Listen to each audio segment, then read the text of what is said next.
Hello everyone, and welcome back to this edition of the weekly video market update from FBS.com, and I hope that you guys had a great week so far while we wait for a lot of key events and a lot of fundamentals this week, or at least in the coming hours. With that being said, let's take a look at the topics that we'll be covering today.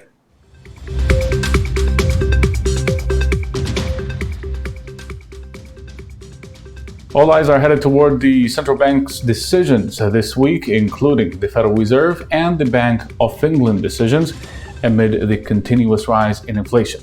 What to look for and what to expect.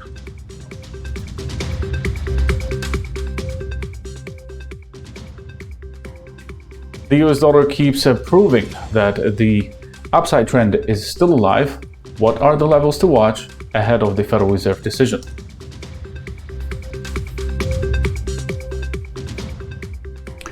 We stay in the US as the US jobs report for the month of October will be released this Friday. What are the possible scenarios?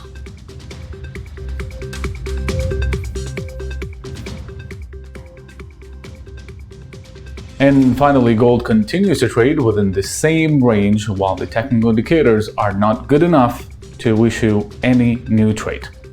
We'll dive into the details after a short commercial break.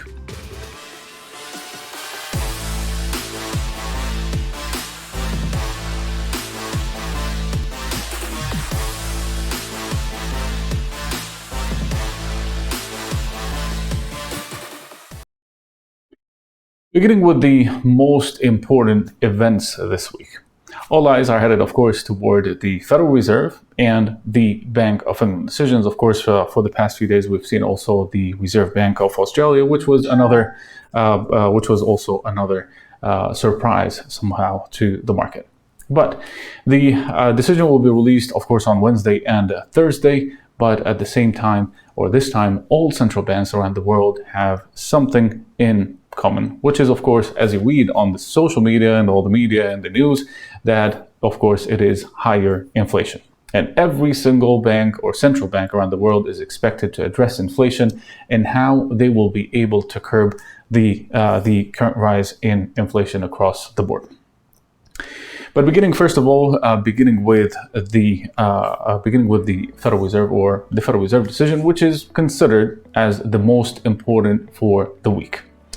The FOMC will almost surely announce the start of the tapering, including the key details on the pace, the timing, and the composition of its plan to reduce the asset purchases. At the same time, and if we look at the Federal Reserve also mentioned in the previous decision that the tapering may start either in mid-November or mid-December, which is either this decision or this meeting or the meeting or the final meeting of this year. But the recent hot data, including the core PCE price index, which is the favorite inflation index for the Federal Reserve, which came in higher than expected, and it's at the highest level since the 90s. Came in higher than expected. In addition, of course, to the wages, we still lean marginally toward mid-November to start the tapering process. But at the same time, this is not the only thing that traders, of course, should be watching. And this might be a little bit complicated when I'm going to say it, but what is not said in the post-meeting statement or the press conference also will be the key. The FOMC might introduce some thresholds, numbers, including or defining the maximum or what maximum employment is, and or might be also calendar-based language on when rate hike might follow the tapering. But the most likely scenario here is that the Federal Reserve will use the same textbook of the financial crisis and use the outcome data-dependent language for now. As for the Bank of England decision, it's going to be a little bit more complicated than the Federal Reserve, and I'm going to explain why just in a few minutes. Bank of England policymakers are heading into their meetings this week knowing that a failure to deliver at least what we call once unthinkable rate hike would now raise serious questions over their credibility with the market. Currently, at least from the market, investors are almost fully priced in 15 basis point rate hike or increase in the benchmark lending rate on November 4th. while economists increasingly share the same view, even as they see the decision as far closer call. And if this actually happened because of the recent rise in inflation, this would mark a far quicker move than a decade ago. This is why the decision will be will be more complicated than the Federal Reserve decision. And the market reaction to this decision will be a little bit very interesting, I would say. It is hard to anticipate what would happen if the Bank of England decided to come up with a hawkish tone this time, but I would still lean toward more balanced tone by the Bank of England, which is likely to keep our bearish view or outlook for the British pound against the dollar, at least for the time being, which we will explain later, but it's going to be during our private live streaming for FBS clients later this week. From the central bank's decisions, let's move back to the US and talk a little bit about the US dollar, which proved once again that the uptrend is still alive.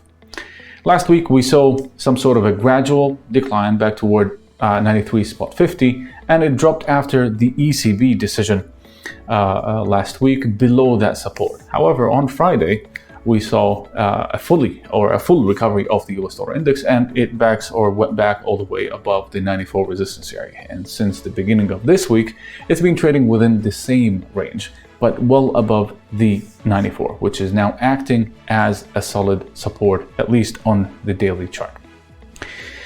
Technical indicators, at least for the time being, remains some sort of, or at least it's showing some sort of a possibility we might see some sort of another test of September's high, which stands at 94.50. But this time, I believe, if we actually get there, I believe that the dollar will be able to break above that resistance toward 95 resistance area, especially if the Federal Reserve decided to give us more information about the timing of the first rate hike, which might not actually happen, but we hope so. And if that happened, that would be a very good news for the dollar buyers.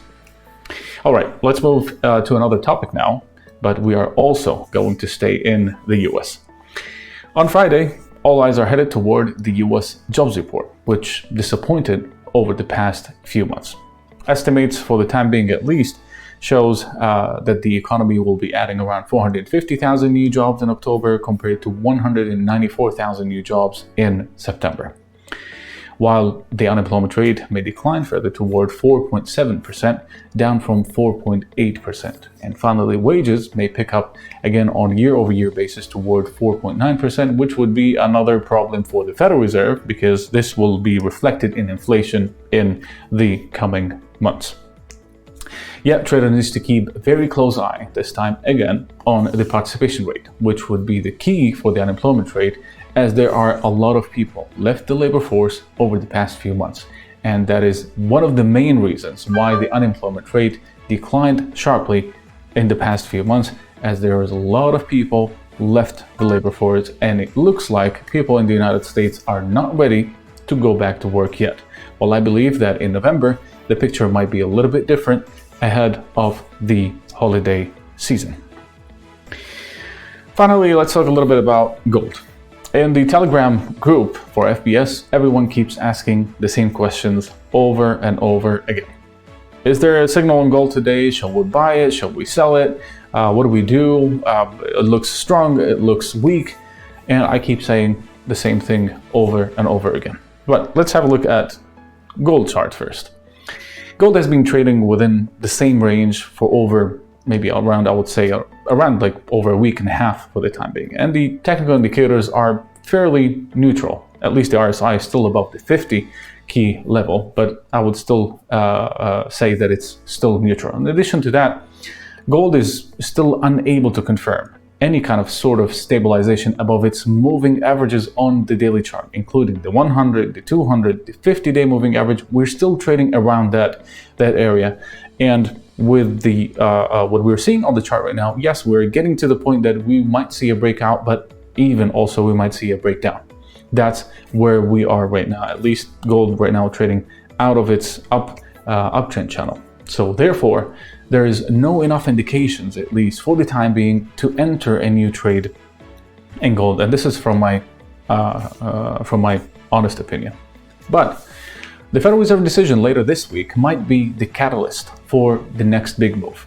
But from now until then, I will be watching and following new technical indicators with no trades. And I would like to actually head to the Federal Reserve decision with no trades and to be flats on all of the pairs. This is it for this weekly video market update, and I hope that you guys enjoyed it again. We have also multiple private live streaming sessions for FBS clients this week. If you have an account with FBS, you will receive an email with all the details and how to log into that live streaming. It's going to be very easy. It's just a link and you'll be directly into that Zoom meeting, or it might be also a private on YouTube. But if you are not, maybe you should consider opening an account with FBS to join our private live streaming. Thank you all for watching. Once again, you can follow us on our social media sites, Twitter, Facebook, and YouTube to get the latest economical reports and analysis. I'll see you once again next week. Have a good one.